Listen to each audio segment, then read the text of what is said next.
impor material-material berpuluh-puluh tahun. Dikit-dikit ngimpor.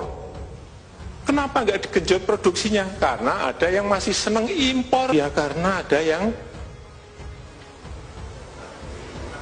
hobinya impor. Karena apa? Untungnya gede. Kita ini sangat melimpah. Nah kok kita impor? Lah ini yang seneng impor ini yang bukan saya cari, udah ketemulah siapa yang seneng impor, udah ngerti saya. Hanya perlu saya ingatkan bolak-balik, hati-hati. Kamu hati-hati, saya ikuti kan. Ini saya tungguin betul. Saya sudah minta Kapolri ikut nungguin. Pak Kejaksaan, Pak Jaksa Agung ikut nungguin. Nanti saya minta KPK juga ikut nungguin. Harus rampung. Pekerjaan besar ini harus rampung. Siapapun gugat kita hadapi. Tapi ini juga kita hadapi, ngapain kita takut? Ini kalau masih ada yang main-main, saya gigit sendiri. Sudah mulai ngerti ya, oh di sini. Saya sudah mulai ngerti, oh di sini. Saya sudah mulai ngerti. Kalau masih ada yang main-main, sekali lagi, yang gigit saya sendiri. Lewat cara saya.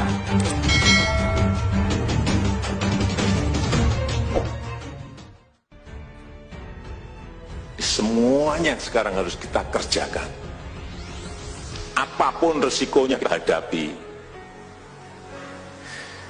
Kita ini berpuluh tahun memiliki masalah besar yang namanya defisit transaksi berjalan, defisit neraca perdagangan. Gara-gara impor kita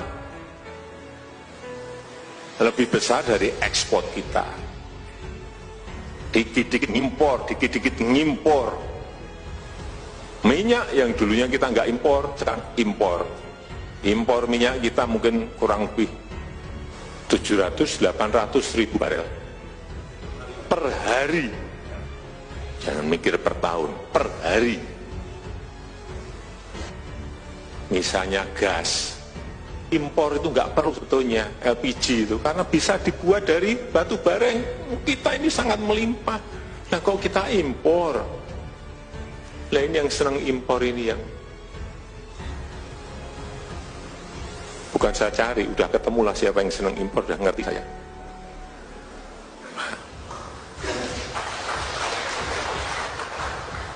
Hanya perlu saya ingatkan bolak-balik, hati-hati. Kamu hati-hati, saya ikuti kan. Jangan menghalangi orang ingin membuat batu bara menjadi gas. Gara-gara kamu senang impor gas. Kalau ini bisa dibikin ya udah, nggak ada impor gas lagi. Nah, saya kerja apa Pak? Ya urusanmu, kamu udah lama menikmati ini. Impor minyak sama, lifting produksi minyak kita, sumur-sumur kita masih banyak kok. Kenapa nggak digenjot produksinya? Karena ada yang masih seneng impor minyak. Enggak, saya pelajari seperti ini enggak benar kita ini. Aftur masih impor, pada CPO crude palm oil itu bisa juga dipindah menjadi aftur. Lah kok kita senang impor aftur? Ya karena ada yang hobinya impor. Karena apa? Untungnya gede. Sehingga transformasi ekonomi di negara kita ini mandek gara-gara hal seperti ini. Nikel, impor material-material terus. Boksit, impor material-material terus berpuluh-puluh tahun. Batu bara berapa juta ton kita impor, kita ekspor. Nikel kita ekspor. Boksit kita ekspor dalam bentuk mentahan, raw material, batu bara kita ekspor mentahan semuanya. Ini yang harus diubah menjadi barang jadi atau setengah jadi minimal. Kalau ini bisa kita lakukan, target saya 3 tahun ini harus rampung hal-hal yang tadi saya sampaikan. Daerah saya minta ini dibantu hal-hal seperti ini untuk perizinan, sehingga transformasi ekonomi itu betul-betul terjadi. Kalau ini terjadi, nggak ada yang namanya defisit transaksi berjalan lagi. Goal kita ke sana.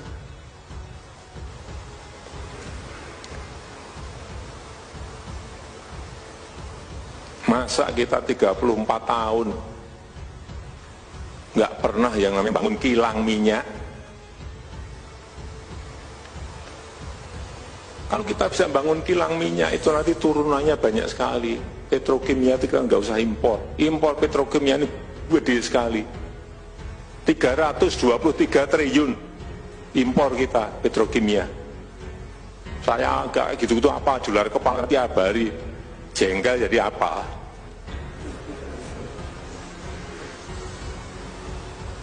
Coba. Triliun ya, bukan miliar. Inilah yang harus, sehingga saya sampaikan, sebetulnya saat pelantikan, habis pelantikan yang pertama itu saya sampaikan, saya minta kilang ini segera dibangun. Tapi sampai detik ini, dari 5 yang ingin kita kerjakan, 1 pun gak ada yang berjalan.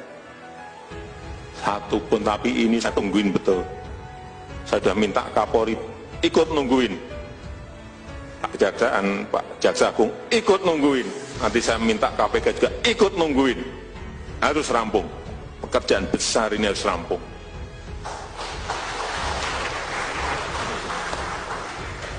Enggak, kemarin dijanji-janjiin Pak, 2 tahun lagi Pak, 3 tahun lagi, ya kan saya kan nggak ngecek tiap hari kan, nggak selesai 1% pun. Ya, ini ada yang memang menghendaki kita untuk impor terus. Inilah yang namanya transformasi ekonomi. Saya harap kita semuanya tahu mengenai ini, sehingga daerah juga dukung. Kalau masih ada problem pembebasan lahan, daerah dukung penuh. Kalau ada masalah perizinan yang masih masalah, daerah ikut campur, ikut cawe-cawe akan selesai. Yang kita harapkan itu. Kalau 5 hal itu tadi selesai, rampung Pak negara ini Pak. Kita mau tarung apapun, kita kan hentikan ekspor nikel or keluar.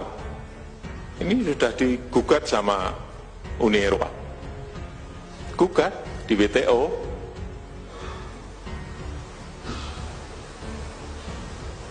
Kalau defisit transaksi berjalan, defisit perdagangan kita sudah beres, siapapun gugat kita hadapi. Tapi ini juga kita hadapi, ngapain kita takut?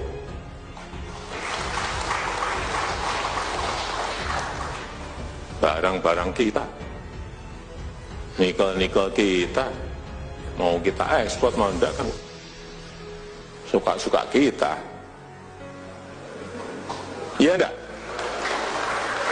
Tapi Bapak Ibu juga harus tahu, ada industri-industri di luar Indonesia yang menjadi mati karena kita stop itu.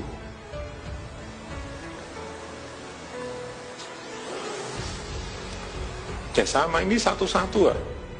Nikel dulu, nanti kita siap, boksit stop. Enggak sekarang lah kita atur. Ritmenya kita atur, jangan sampai kita nanti digugat nikel, gugat boksit, gugat batu bara, gugat semuanya. Sampai urusan satu-satu.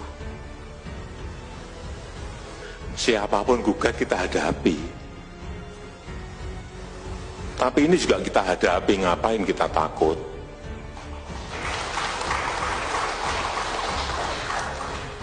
Barang-barang kita, nikel-nikel kita, mau kita ekspor mau enggak kan suka-suka kita.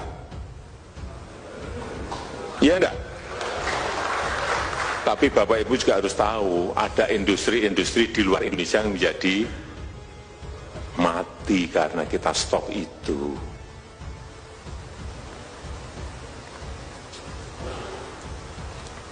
Ya sama, ini satu-satu ya. Nikel dulu, nanti kita siap, boksit stop.